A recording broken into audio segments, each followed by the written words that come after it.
हर हर महादेव साथियों, यह आपका जेपी सर आप सभी के उज्जवल भविष्य की कामना करता है। साथ ही साथ आशा करता हूं कि आप सभी लोग स्वस्थ एवं मस्त होंगे।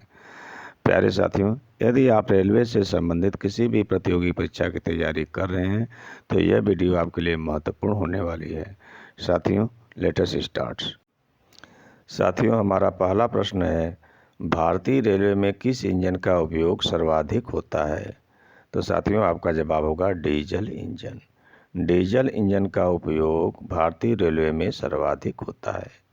भारतीय रेलवे ने पहली बार किस संयंत्र से अफ्रीका को रेल इंजन निर्यात करने का निर्णय लिया है? तो साथियों, आपका जवाब होगा छपरा के मढ़ौरा संयंत्र से। छपरा के मढ़ौरा संयंत्र से। अगला प्रश्न है, रेलवे सुरक्षा बल ने किस शहर में शौर्य का डिजिटल स्मारक डिजिटल मेमोरियल ऑफ वेलर का शुभारंभ किया है? साथियों, रेलवे सुरक्षा बल ने नई दिल्ली से डिजिटल स्मारक का शुभारंभ किया है। रेलवे सुरक्षा बल को इंग्लिश में बोलते हैं आरपीएफ। इसका फुल फॉर्म होता है रेलवे प्रोटेक्शन फोर्स। अगला प्रश्न, किस ट्रेन का नाम योगा एक्सप्रेस रखा गया है? तो साथियों, हरिद्वार मेल का नाम योगा एक्सप्रेस रखा गया है। हरिद्वार मेल का नाम योगा एक्सप्रेस रखा गया है। भारत का पहला स्वदेशी बुलेट ट्रेन किस कंपनी द्वारा निर्मित की जाएगी? तो साथियों, भारत अर्थ मूवर्स लिमिटेड, जिसे हम शॉर्ट फॉर्म में BEML कहते हैं। साथियों, नेक्स्ट क्वेश्चन है, आपका जवाब होगा आसफ अली। ये 2 सितंबर 1946 से 14 अगस्त 1947 तक नेहरू के अंतरिम सरकार में थे। और जब भारत स्वतंत्र हुआ 15 अगस्त 1947 को जॉन मथाई स्वतंत्र भारत के पहले रेल मंत्री बने। और ये जो है 15 अगस्त 1947 से 22 सितंबर 1948 तक रहे। साथियों, अगला प्रश्न, किस टीम ने सीनियर महिला अंतर विभागीय राष्ट्रीय हॉकी चैंपियनशिप जीतकर फाइनल में इंडियन ऑयल को 3-1 से हराया है? तो साथियों, आपका जवाब होगा railway sports promotion board. Most important question है 2025 के लिहाज से। साथियों, अगला प्रश्न है, भारतीय रेलवे बोर्ड की पहली महिला अध्यक्षा कौन थी? तो साथियों, भारतीय रेलवे बोर्ड की पहली महिला अध्यक्षा जया वर्मा सिन्हा जी थी। अगला प्रश्न है, रेलगाड़ी चलाने वाली भारत की पहली महिला कौन?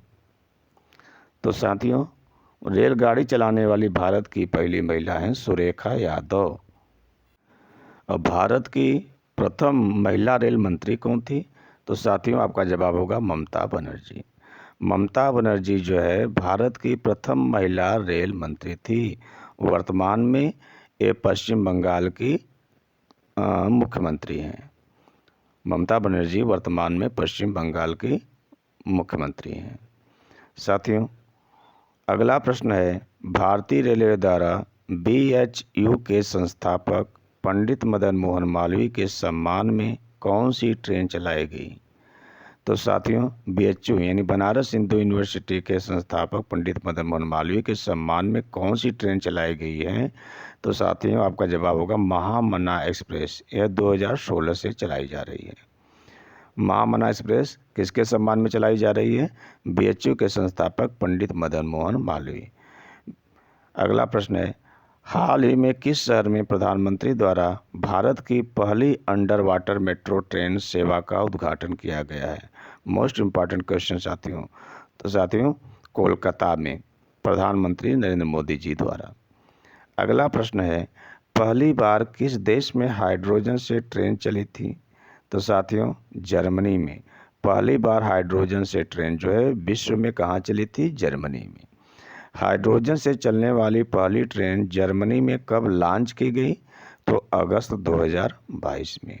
अगस्त 2022 में हाइड्रोजन से चलने वाली पहली ट्रेन जर्मनी में लॉन्च की गई।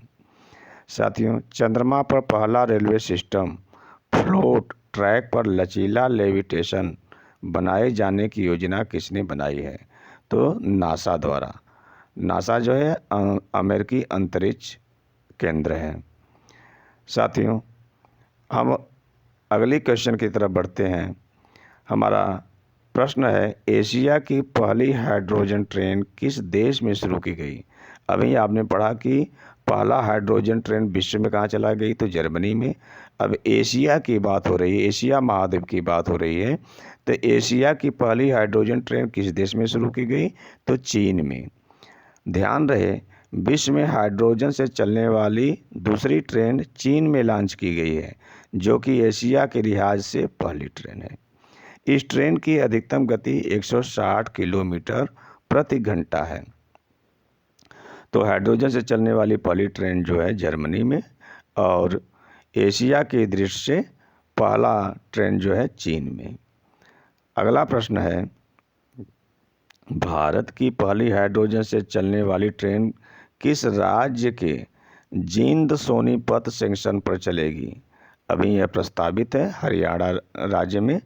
यहाँ पे जो है हाइड्रोजन से चलने वाली भारत की पहली ट्रेन होगी, जो कि हरियाणा की सोनीपत सेक्शन से चलाई जाएगी। ध्यान रहे, हरियाणा में चलने वाली हाइड्रोजन ट्रेन विश्व की तीसरी और एशिया की दूसरी और भारत की पहली ट्रेन होगी। साथियों, अब हम बढ़ते हैं अगले प्रश्न की ओर। भारत का मेट्रो मैन किसे कहा जाता है? मोस्ट इम्पॉर्टेंट क्वेश्चन साथियों। भारत का मेट्रो मैन श्रीधरन को कहा जाता है।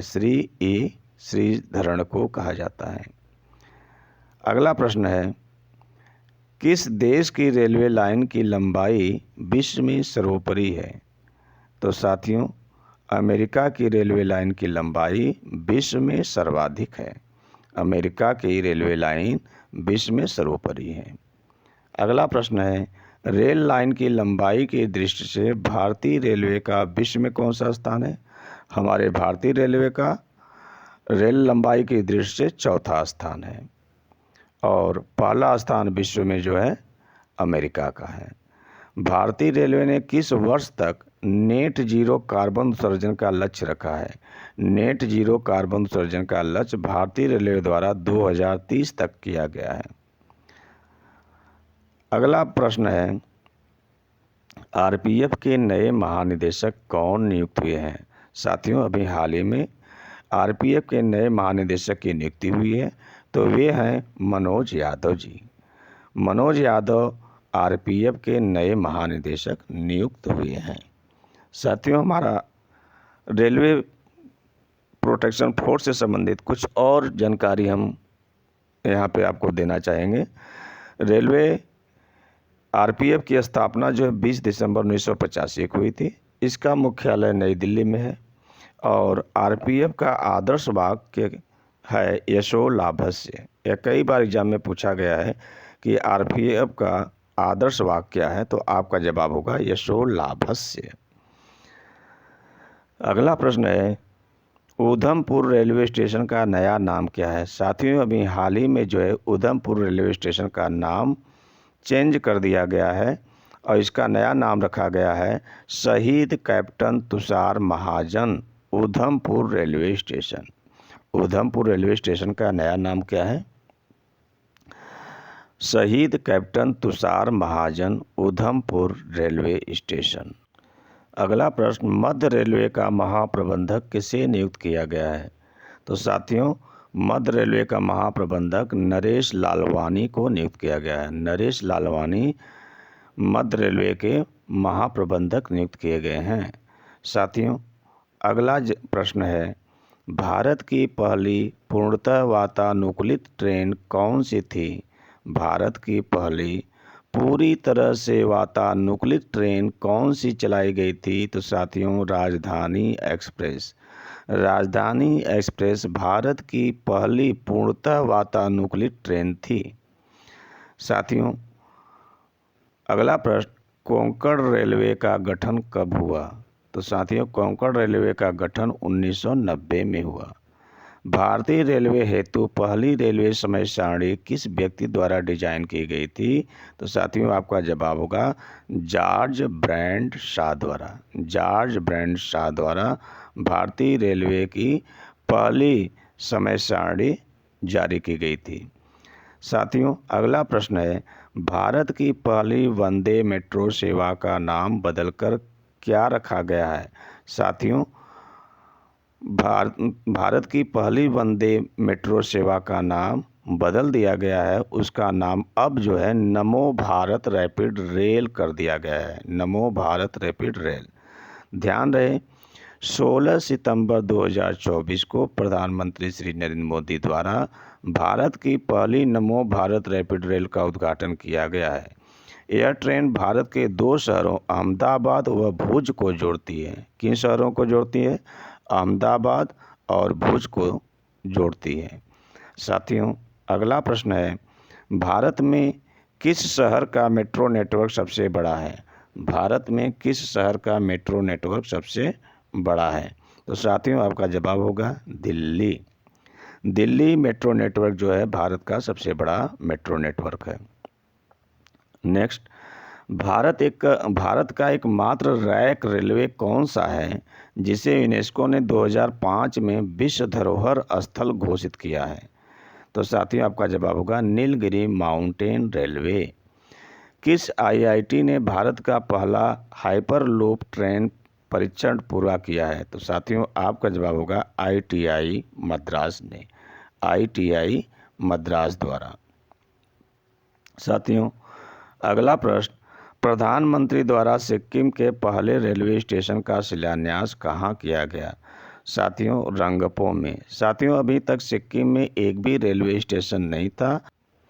सिक्किम का यह पहला रेलवे स्टेशन होगा, रंगपो। साथियों, भारतीय रेलवे में जोनों की संख्या कितनी है? तो साथियों, भारतीय रेलवे में जोनों की संख्या 18 है। भारत का सबसे लंबा रेलवे प्लेटफार्म कौन सा है? तो साथियों, भारत का सबसे लंबा रेलवे प्लेटफार्म हुबली, जिसकी लंबाई 1.5 किलोमीटर है। साथियों, किस केंद्र शासित प्रदेश में दुनिया का सबसे ऊंचा रेलवे पुल बनाया गया है? तो आपका जवाब होगा जम्मू कश्मीर। ध्यान रहे, यह पुल जम्मू कश्मीर के रामबन में चिनाब नदी पर बनाया गया है। जम्मू कश्मीर के किस नदी पर बनाया गया है? चिनाब नदी पर। कहाँ पे? रामबन में। इस चिनाब रेल ब्रिज के नाम से जाना जाता है। इसे चिनाब रेल ब्रिज के नाम से जाना जाता है। इसकी ऊंचाई 359 मीटर और लंबाई 1300 मीटर है, जो पेरिस के एफिल टावर से भी ऊंचा है। तो किस केंद्र शासित प्रदेश में दुनिया का सबसे ऊंचा रेलवे पुल बनाया गया है? साथियों, आपका जवाब होगा Jammu Kashmir. Most important question. अब हम बढ़ते हैं अगले प्रश्न की ओर। भारत का सबसे लंबा रेल सड़क पुल कहाँ स्थित है? भारत का सबसे लंबा रेल सड़क पुल कहाँ स्थित है? तो आपका जवाब होगा बोगीबील पुल। यह डिब्रूगढ़, आसाम में है। साथियों, ध्यान रहे, बोगीबील पुल की लंबाई 4.9 किलोमीटर है। यह असम के डिब्रूगढ़ में ब्रह्मपुत्र नदी पर स्थित है, जो असम राज्य को अरुणाचल प्रदेश से जोड़ती है। इस पुल का उद्घाटन दिसंबर 2018 में प्रधानमंत्री द्वारा किया गया था। तो साथियों, आपने देखा कि भारत का सबसे लंबा रेल सड़क पुल कहाँ पर स्थित है? बोगीबील पुल। यह जो है डिब्रूगढ़ में है। डिब्रूगढ़ कहाँ पड़ता है? आसाम में। आसाम की राजधानी दिसपुर। असम की राजधानी कहाँ है? दिसपुर। साथियों, अगली प्रश्न की ओर चलते हैं। प्रश्न है, दक्षिण रेलवे की पहली ट्रांस वुमन ट्रैवलिंग टिकट परीक्षक, जिसे हम TTE कहते हैं, कौन बनी है? तो साथियों, आपका जवाब होगा सिंधु गणपति। सिंधु गणपति जो है पहली महिला ट्रांस वुमन ट्रैवलिंग टिकट परीक्षक हैं दक्षिण रेलवे की। दक्षिण रेलवे की पहली ट्रांस वुमन ट्रैवलिंग टिकट परीक्षक कौन है? सिंधु गणपति। भारत का पहला राज्य कौन सा है जो पूर्णतः विद्युतीकृत रेलवे नेटवर्क वाला राज्य बन गया है? हरियाणा। मेट्रो रेलवे जोन का मुख्यालय कहाँ स्थित है? कोलकाता। मेट्रो रेलवे जोन का मुख्यालय कहाँ पे स्थित है? कोलकाता। अगला प्रश्न है, उत्तर प्रदेश के अयोध्या रेलवे स्टेशन का नया नाम क्या है? तो साथियों, उत्तर प्रदेश के अयोध्या रेलवे स्टेशन का वर्तमान नाम अयोध्या धाम रखा गया है। नागपुर जिले के इतवारी रेलवे स्टेशन का नया नाम क्या है? तो साथियों, नागपुर जिले के इतवारी रेलवे स्टेशन का नया नाम नेताजी सुभाष चंद्र बोस इतवारी स्टेशन रखा गया है। अगला, भारतीय रेलवे का राष्ट्रीय रेल संग्रहालय कहाँ पर स्थित है? भारतीय रेलवे का राष्ट्रीय रेल संग्रहालय कहाँ पर स्थित है? तो साथियों आपका जवाब होगा नई दिल्ली में। नेक्स्ट, यूनेस्को का एशिया प्रशांत सांस्कृतिक विरासत पुरस्कार किसे प्रदान किया गया है? Most important question. तो यह भायखाला रेलवे स्टेशन जो कि मुंबई में पड़ता है, किसको दिया गया है? भायखाला रेलवे स्टेशन, यह महाराष्ट्र के मुंबई में है। यूनेस्को का एशिया प्रशांत सांस्कृतिक विरासत पुरस्कार किसे प्रदान किया गया है? तो भायखाला रेलवे स्टेशन, यह कहाँ पड़ता है? महाराष्ट्र के मुंबई में।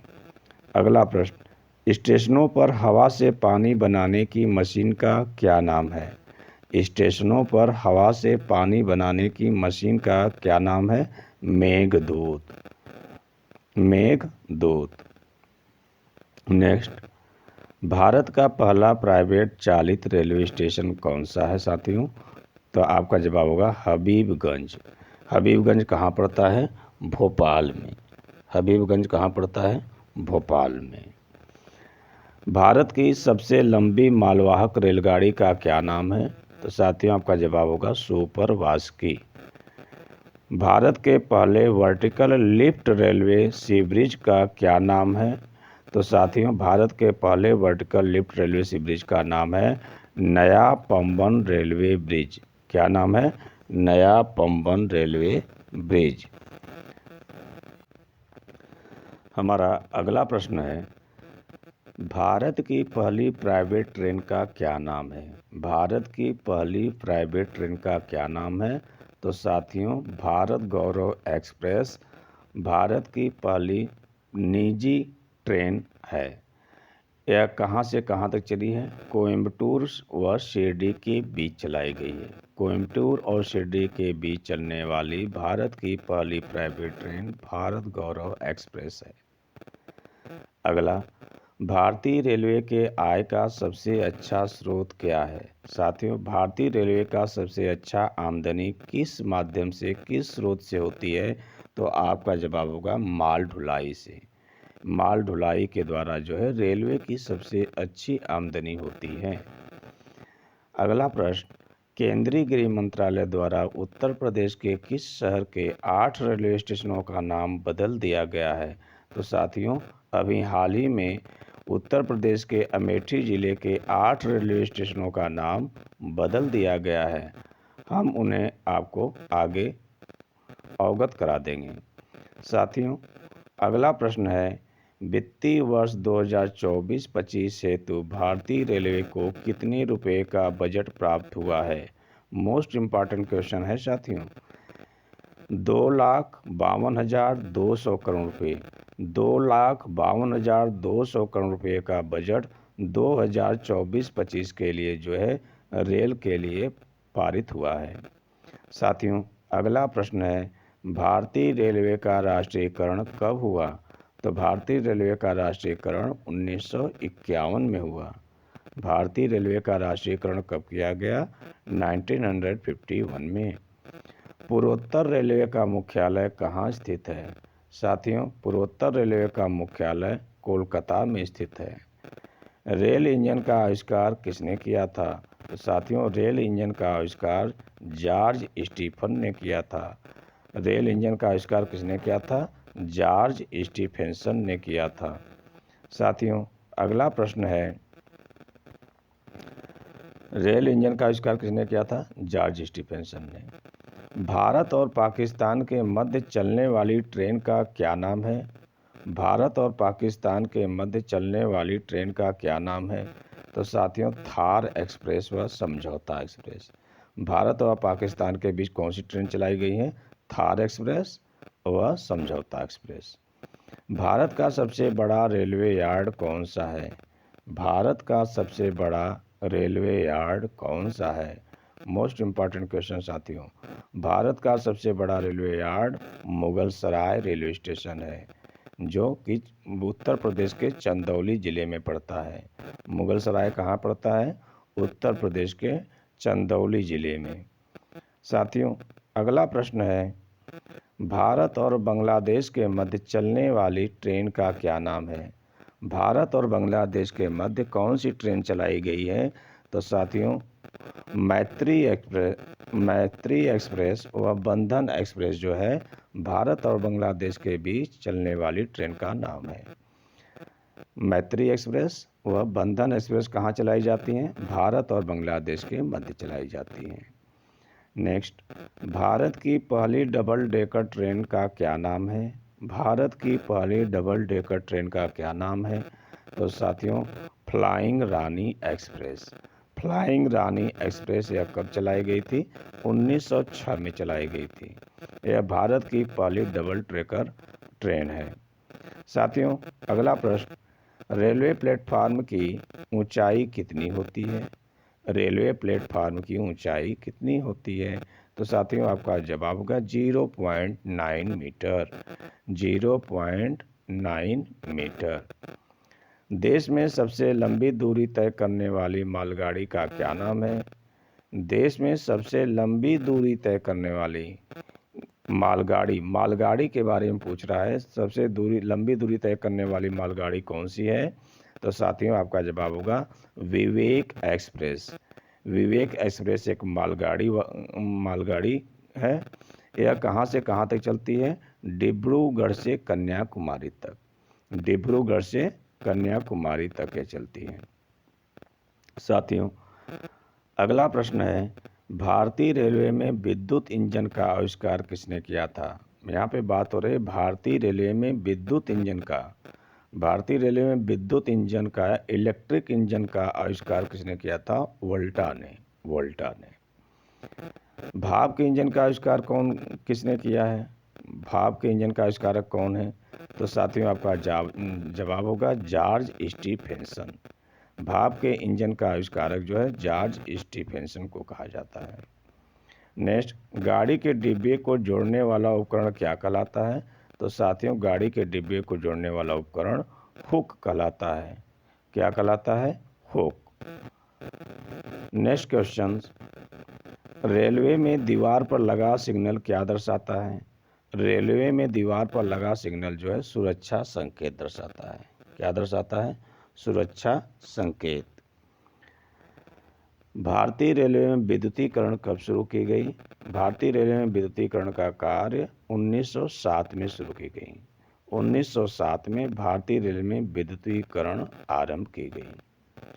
भारतीय रेलवे खान पान और पर्यटन नगर लिमिटेड, जिसे हम शॉर्ट में IRCTC कहते हैं, इसके अध्यक्ष व MD किसे नियुक्त किया गया? अभी हाल ही में नियुक्त किए गए हैं।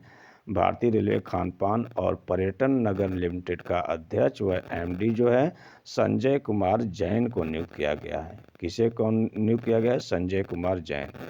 IRCTC के अध्यक्ष व MD कौन नियुक्त हुए हैं? Sanjay Kumar Jain. Most important question. Next question, किस राजा की कहानी मुद्रा राक्षस नाटक का विषय है? किस राजा की कहानी मुद्रा राक्षस नाटक का विषय है? तो साथियों, चंद्रगुप्त मौर्य की। ध्यान रहे, मुद्रा राक्षस नाटक के लेखक विशाखा दत्त है। मुद्रा राक्षस नाटक है, इसके लेखक कौन है? विशाखा दत्त है। इसमें जैन धर्म के अनुयायी चंद्रगुप्त मौर्य की कहानी वर्णित है। चंद्रगुप्त मौर्य किस धर्म का अनुयायी था? जैन धर्म का अनुयायी था। तो इसमें किसका वर्णन किया गया है? चंद्रगुप्त मौर्य का। अगला प्रश्न है, भारत में पहला ऐसा कौन सा रेलवे स्टेशन होगा जहां रेल पटरियों के ऊपर एक 5 सितारा होटल होगा?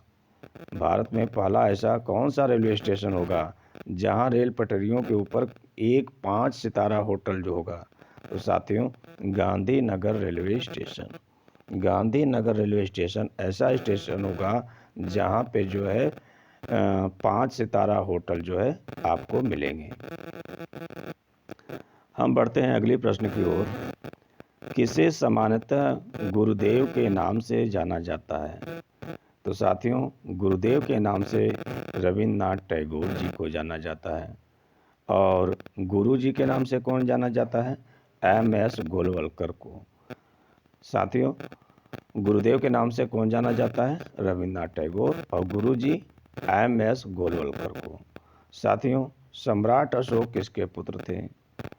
सम्राट अशोक किसके पुत्र थे? तो साथियों, सम्राट अशोक जो है बिंदुसार का पुत्र था। खजुराहो के स्मारक कहाँ पाए जाते हैं? साथियों, खजुराहो के स्मारक मध्य प्रदेश में पाए जाते हैं। मध्य प्रदेश को भारत का क्या कहा जाता है? मध्य प्रदेश को भारत का दिल कहा जाता है। तो खजुराहो कहाँ पाया जाता है? भारत के दिल यानी मध्य प्रदेश में। खजुराहो के स्मारक कहाँ पाए जाते हैं? मध्य प्रदेश में। साथियों, खजुराहो मंदिर वास्तुकला के किस प्रकार को उजागर करता है? तो आपका जवाब होगा नागर शैली। खजुराहो मंदिर वास्तुकला के नागर शैली को प्रकट करता है। साथियों, तिरुमाला मंदिर किस पहाड़ी पर स्थित है? साथियों, तिरुमाला मंदिर जो है वेंकटाद्रि पहाड़ी पर स्थित है। तिरुमाला मंदिर जो है वेंकटाद्रि पहाड़ी पर स्थित है। अगले प्रश्न की ओर हम चलते हैं। हमारा प्रश्न है, अहमदनगर की किस रानी ने बादशाह अकबर का विरोध किया था? अहमदनगर की किस रानी ने बादशाह अकबर का विरोध किया था? तो साथियों, आपका जवाब होगा चांद बीबी ने। चांद बीबी जो है बादशाह अकबर का विरोध किया था। साथियों, ऐसा अगला प्रश्न, ऐसे जियो जैसे कि आप यह आपका आखिरी दिन है और ऐसे सीखो कि आप हमेशा जीवित रहेंगे, यह शब्द किसने कहा था? महात्मा गांधी ने।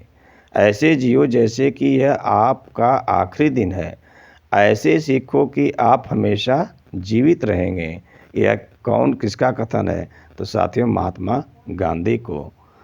अगला प्रश्न, वह औरत कौन है जिसे स्वतंत्रता के लिए लड़ने के लिए भारतीय महिलाओं की जागृति में एक महत्वपूर्ण भूमिका निभाई और उन्हें भारत की कोकिला के नाम से जाना जाता है? साथियों, प्रश्न को बहुत लंबा बना दिया गया है और आप इसका जवाब जान ही रहे हैं। भारत की कोकिला किसे कहा जाता है? सरोजिनी नायडू को। तो वह कौन औरत है जिसे स्वतंत्रता के लिए लड़ने के लिए भारतीय महिलाओं की जागृति में एक महत्वपूर्ण भूमिका निभाई और उन्हें भारत की कोकिला के नाम से जाना जाता है? तो आपका जवाब होगा सरोजिनी नायडू। भारत का सबसे बड़ा तथा दुनिया का दूसरा सबसे बड़ा मठ तवांग मठ कहाँ स्थित है? तो साथियों, आपका जवाब होगा अरुणाचल प्रदेश में। अगला प्रश्न है, जहाँ यह मानते हैं कि भगवान बुद्ध ने अपना पहला उपदेश दिया था, उस स्मारक का नाम बताइए और जिसे seat of the Holi Buddha भी कहा जाता है। Seat of the Holi Buddha किसे कहा जाता है? तो साथियों, धमेक स्तूप जो सारनाथ में है। भगवान बुद्ध ने अपना पहला उपदेश कहाँ दिया था? सारनाथ में। पहले इस प्रकार से प्रश्न पूछे जाते थे कि भगवान बुद्ध ने अपना पहला उपदेश कहाँ दिया था, लेकिन अब प्रश्न को थोड़ा सा घुमा दिया जाता है। तो आप इसको घबराए नहीं। Seat of the Holi Buddha किसे कहा जाता है? धमेक स्तूप सारनाथ को। भारतीय संविधान में पहला संशोधन कब हुआ था? 1951 में। 1951 में भारतीय संविधान में पहला अमेंडमेंट हुआ था। साथियों, 1928 में बारदोली सत्याग्रह अंततः डॉट के नेतृत्व में किया गया था। 1928 में बारदोली सत्याग्रह किसके नेतृत्व में किया गया था? तो आप सभी लोग जानते हैं कि सरदार वल्लभ भाई पटेल के नेतृत्व में किया गया था बारदौली में। अगला प्रश्न है, प्राचीन समय में अवध को किस नाम से जाना जाता था? तो साथियों, प्राचीन समय में अवध को जो है कोसल के नाम से जाना जाता है, वर्तमान में जिसे हम अयोध्या कहते हैं। तो साथियों, प्राचीन समय में अवध को जो है कोसल के नाम से जाना जाता था। आज उसी कोसल को अयोध्या के नाम से जाना जाता है। उसी स्थान को आज अयोध्या के नाम से जाना जाता है। हमारा अगला प्रश्न है, चाणक्य का अन्य नाम क्या था? तो साथियों, चाणक्य जो है बहुत प्रसिद्ध व्यक्ति हैं और चाणक्य को जो है मुख्यतः 3 नामों से जाना जाता है, विष्णुगुप्त, कौटिल्य। और इनकी एक प्रसिद्ध पुस्तक है अर्थशास्त्र। अर्थशास्त्र कौन लिखा है? तो आपका जवाब होगा चाणक्य। चाणक्य को कितने नामों से जाना जाता है? चाणक्य, विष्णुगुप्त, कौटिल्य। एक भारतीय राज्य की पहली महिला मुख्यमंत्री कौन थी? तो साथियों सुचेता कृपलानी 1963 में उत्तर प्रदेश की पहली मुख्यमंत्री बनी थी। उत्तर प्रदेश के साथ साथ यह भारत की पहली महिला मुख्यमंत्री बनने वाली हैं, सुचेता कृपलानी, जो 1963 में उत्तर प्रदेश से चुनी गई थी और 4 साल तक 1967 तक रही। अगला प्रश्न है, बिमल शाह द्वारा निर्मित संगमरमर का मंदिर कौन सा है? बिमल शाह द्वारा निर्मित संगमरमर का मंदिर कौन सा है? तो साथियों दिलवाड़ा मंदिर। दिलवाड़ा मंदिर कहाँ पड़ता है? माउंट आबू, राजस्थान में। अगला प्रश्न है, भारत में सर्वाधिक व्यापक वनों के प्रकार कौन से हैं? भारत में सर्वाधिक व्यापक वनों के प्रकार कौन से हैं? तो साथियों आपका जवाब होगा पर्णपाती वन। भारत में सर्वाधिक जो है पर्णपाती वन पाए जाते हैं। भारत में किस प्रकार के वन पाए जाते हैं? सर्वाधिक मात्रा में पर्णपाती वन पाए जाते हैं। अगला प्रश्न है, फ्रंटियर गांधी के नाम से कौन जाना जाता है? तो साथियों खान अब्दुल गफ्फार खां। खान अब्दुल गफ्फार खां को फ्रंटियर गांधी के नाम से जाना जाता है। ध्यान रहे 1987 में भारत रत्न प्राप्त करने वाले पहले विदेशी हैं। इन्हें सीमांत गांधी व बादशाह खान के नाम से भी जाना जाता है। खान अब्दुल गफ्फार खां भारत रत्न प्राप्त करने वाले पहले विदेशी व्यक्ति हैं। ये कहाँ के थे? पाकिस्तान के। यह भारत रत्न प्राप्त करने वाले पहले विदेशी व्यक्ति थे। और दूसरा व्यक्ति कौन था? Nelson Mandela. अभी तक 2 लोगों को जो है 2 विदेशियों को भारत रत्न दिया गया है। अगली प्रश्न है, 1927 के साइमन कमीशन का बहिष्कार किया गया था, क्यों? 1927 में साइमन कमीशन का बहिष्कार किया गया था साथियों, आप लोग जानते हैं। तो ऐसा क्यों था कि इसमें जो भी सदस्य थे, 7 सदस्य थे, 7 सदस्य क्या थे? सब अंग्रेज थे। भारत का कोई भी सदस्य नहीं था। इस कारण जो है इस कमीशन का, साइमन कमीशन का बहिष्कार किया गया था। इसमें कोई भी भारतीय सदस्य नहीं था। भारत के किस राज्य में सर्वाधिक वन क्षेत्र पाए जाते हैं? तो आपका जवाब होगा मध्य प्रदेश। कोयना बांध किस राज्य में स्थित है? तो साथियों कोयना बांध महाराष्ट्र में कोयना नदी पर है। यदि आपसे पूछा जाए कोयना नदी किस राज्य में है, तो महाराष्ट्र में। अगला प्रश्न, भारत के मुख्य निर्वाचन आयुक्त को उनके पद से कौन हटा सकता है? तो साथियों संसद के दोनों सदनों द्वारा, लोकसभा से या राज्यसभा से, किसी भी दोनों सदनों में से इनको जो है इनके खिलाफ महाभियोग लाया जा सकता है। भारत के मुख्य निर्वाचन आयुक्त को उनके पद से कौन हटा सकता है? तो संसद के दोनों सदनों द्वारा। अगला प्रश्न है, नर्मदा नदी का उद्गम स्थल कौन सा है? तो साथियों नर्मदा नदी का उद्गम स्थान अमरकंटक की पहाड़ियाँ हैं। इस नदी की लंबाई 1312 किलोमीटर है। यह 2 पर्वतों के बीच यानी सतपुड़ा व विंध्याचल के मध्य बहती हैं। नर्मदा नदी का उद्गम स्थान क्या है? अमरकंटक। अगला प्रश्न, भारत में आपातकाल की घोषणा कौन कर सकता है? तो साथियों राष्ट्रपति। भारत में आपातकाल की घोषणा जो है राष्ट्रपति करते हैं। अगला प्रश्न, हमारे वातावरण में कितने प्रतिशत नाइट्रोजन है? तो साथियों वातावरण में हमारे 78.08% जो है नाइट्रोजन है और दूसरे पर जो है ऑक्सीजन जो है 21%। और अगला प्रश्न है, विश्व का सबसे ऊंचा पुल मिल्लाऊ वायाडक्ट किस नदी पर निर्मित है? विश्व का सबसे ऊंचा पुल मिल्लाऊ वायाडक्ट किस नदी पर निर्मित है? तो टार्न नदी पर विश्व का सबसे ऊंचा पुल। नेक्स्ट क्वेश्चन है, किस अनुच्छेद के अनुसार वैध कारणों के आधार पर राज्यों में राष्ट्रपति शासन लागू किया जा सकता है? मोस्ट इम्पॉर्टेंट क्वेश्चन है। किस अनुच्छेद के अनुसार वैध कारणों के आधार पर राज्यों में राष्ट्रपति शासन लागू किया जा सकता है? तो 356 अनुच्छेद के अंतर्गत जो है राज्यों में राष्ट्रपति शासन लगाया जा सकता है। भारत के किस राज्य में सर्वाधिक क्षेत्र मैंग्रोव के तहत हैं? तो आपका जवाब होगा पश्चिम बंगाल। इस मैंग्रोव से जो है CFC गैस निकलते हैं, क्लोरोफ्लोरोकार्बन। अलमपट्टी बांध नदी पर बनी एक जल विद्युत परियोजना है। यह किस नदी पर बनी है? कृष्णा नदी पर। अलमपट्टी बांध जो है कृष्णा नदी पर बनी हुई एक जल विद्युत परियोजना है। साथियों अगला प्रश्न, सुंदरवन विश्व के टाइडल, हैलोफाइटिक डॉट डॉट डॉट जंगल का सबसे बड़ा एकल ब्लॉक है। तो सुंदरबन विश्व के टाइडल हेलोफैटिक जो है मैंग्रोव जंगल का सबसे बड़ा एकल ब्लॉक है। किसका? मैंग्रोव जंगल का सबसे बड़ा एकल ब्लॉक है कौन? सुंदरबन विश्व। अगला प्रश्न, वायुमंडल के अध्ययन को क्या कहते हैं? मीटियोरोलॉजी। मीटियोरोलॉजी। विक्टोरिया झरना कहाँ पर स्थित है? अफ्रीका में। विक्टोरिया झरना कहाँ पर स्थित है? अफ्रीका में। अगला प्रश्न है, लेडी विद द लैम्प के नाम से किसे जाना जाता है?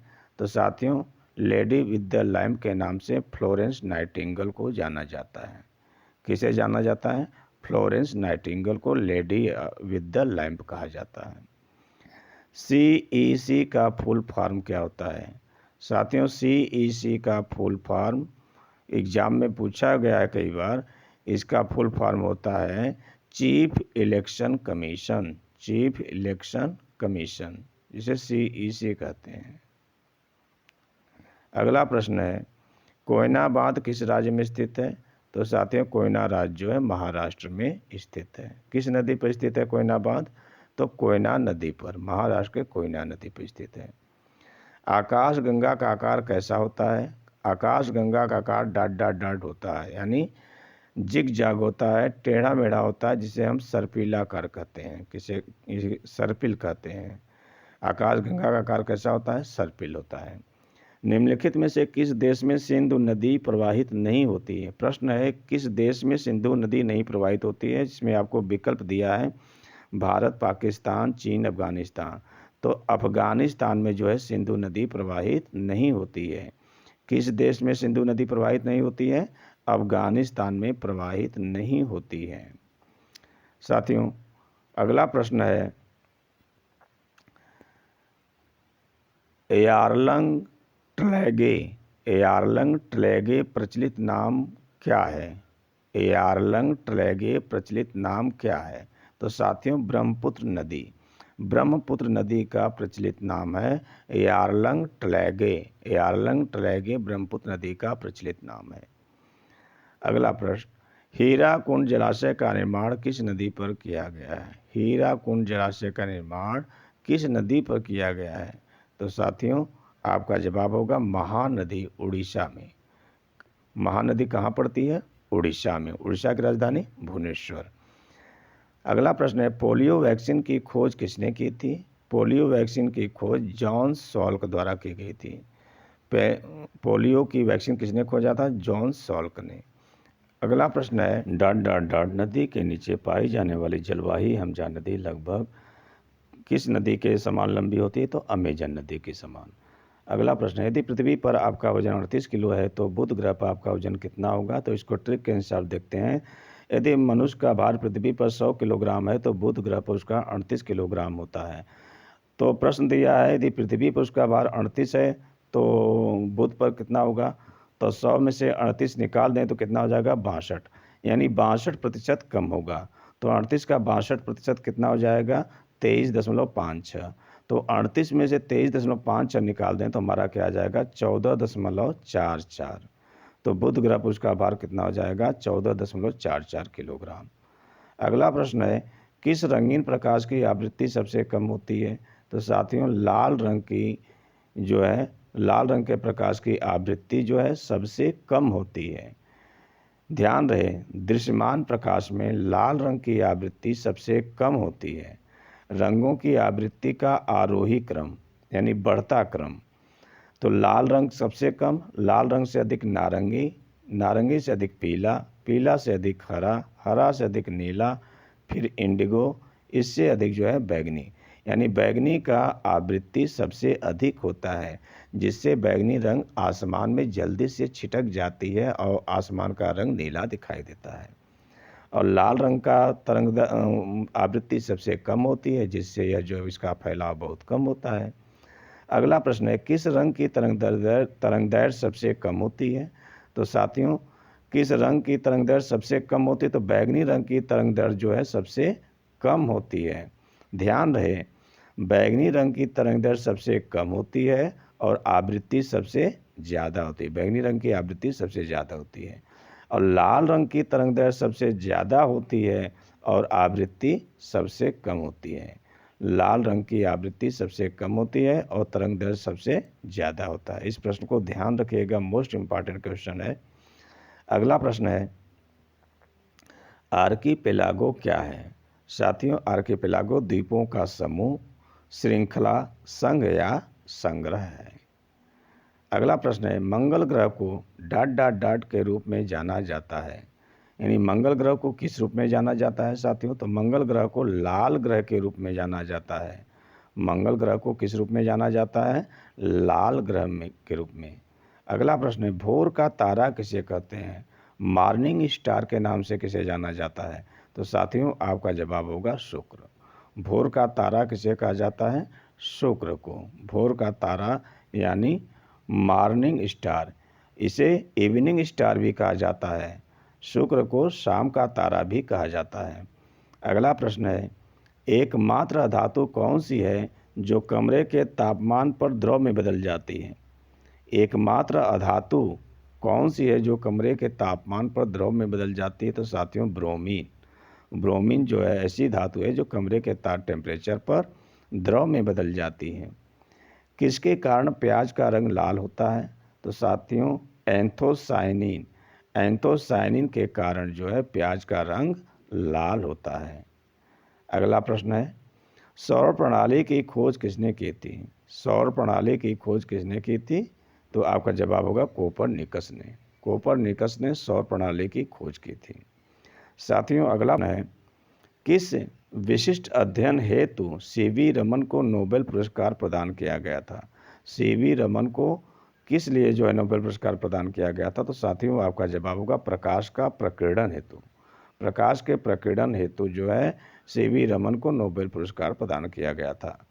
पोटेशियम नाइट्रेट का प्रयोग कहाँ पर किया जाता है? पोटेशियम नाइट्रेट का प्रयोग कहाँ किया जाता है? तो साथियों, बारूद बनाने में। बारूद बनाने में पोटेशियम नाइट्रेट का प्रयोग किया जाता है। बारूद बनाने में किसका प्रयोग किया जाता है? पोटेशियम नाइट्रेट का। साथियों, टीएनटी क्या है? टीएनटी एक विस्फोटक पदार्थ है। टीएनटी, जिसे ट्राई नाइट्रोटाइलियम कहा जाता है। टीएनटी क्या है? एक विस्फोटक पदार्थ है। अगला प्रश्न है, पृथ्वी का पुत्र किसे कहा जाता है? तो साथियों, पृथ्वी का पुत्र चंद्रमा को कहा जाता है। पृथ्वी का पुत्र किसे कहा जाता है? चंद्रमा को। पृथ्वी का उपग्रह कौन सा है? चंद्रमा। किसके कारण पपीता का रंग नीला होता है? पपीता का रंग नीला किसके कारण होता है? तो साथियों, कैरिकोजैंथिन के कारण। कैरिकोजैंथिन के कारण। अगला प्रश्न है, मनुष्य की शरीर का सबसे मोटी त्वचा किस अंग की होती है? तो तलवे की। मनुष्य की शरीर का सबसे मोटी त्वचा किस अंग की होती है? तो तलवे की। अगला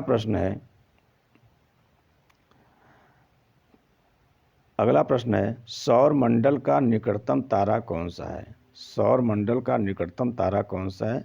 तो साथियों, आपका जवाब होगा प्रॉक्सिमा सेंटोरी। प्रॉक्सिमा सेंटोरी, यह जो है सौरमंडल का सबसे नज़दीक का तारा है। और सौरमंडल के सबसे नज़दीक का ग्रह कौन सा है? बुध। तेल में पीलापन किसके कारण होता है? तेल में पीलापन किसके कारण होता है? कैल्शियम ऑक्साइड के कारण। अगला प्रश्न है, लहसुन की तीखी गंध के लिए कौन सा यौगिक जिम्मेदार है? साथियों, लहसुन में देखते हैं तीखी गंध आती है, वह किसके लिए जिम्मेदार है? तो एलिसिन। एलिसिन जो है लहसुन की तीखी गंध के लिए जिम्मेदार होता है। अगला प्रश्न है, सूर्य की सतह पर तापमान कितना होता है? तो साथियों, सूर्य की सतह पर तापमान जो है 6000 डिग्री सेल्सियस होता है। कितना होता है? 6000 डिग्री सेल्सियस। एक प्रोटॉन को दूसरे प्रोटॉन के पास लाने में वैद्युत स्थितिज ऊर्जा पर क्या प्रभाव पड़ता है? तो साथियों, वैद्युत स्थितिज ऊर्जा जो है बढ़ती है। एक प्रोटॉन को दूसरे प्रोटॉन के पास लाने में वैद्युत स्थितिज ऊर्जा जो है बढ़ती है। पहला अंतर्राष्ट्रीय आलू दिवस कब मनाया गया? साथियों, पहला अंतर्राष्ट्रीय आलू दिवस 30 मई 2024 को मनाया गया था। पहला अंतर्राष्ट्रीय आलू दिवस कब मनाया गया था? 30 मई 2024 को। 30 मई 2024 को पहला आलू दिवस अभी इसी साल मनाया गया है साथियों। अगला प्रश्न है, आधुनिक एंटीसेप्टिक का जनक किसे कहा जाता है? आधुनिक एंटीसेप्टिक का जनक कौन है? तो आपका जवाब होगा लिस्टर। लोहे में जंग लगने पर लोहे के भार में क्या असर पड़ता है? तो साथियों, लोहे में यदि जंग लगता है तो उसमें जो है वाटर और ऑक्सीजन की मात्रा जुड़ जाती है, जिसमें उसमें जो है जंग लग जाते हैं, इसलिए जो है उसके भार में क्या होगा? वृद्धि होता है। तो लोहे में जंग लगने पर लोहे के भार पर क्या असर पड़ता है? लोहे के भार में वृद्धि होती है। कई बार एग्जाम में पूछा गया है। अगला प्रश्न है, मनुष्य का वैज्ञानिक नाम क्या है? तो साथियों, मनुष्य का वैज्ञानिक नाम होमो सैपियंस है।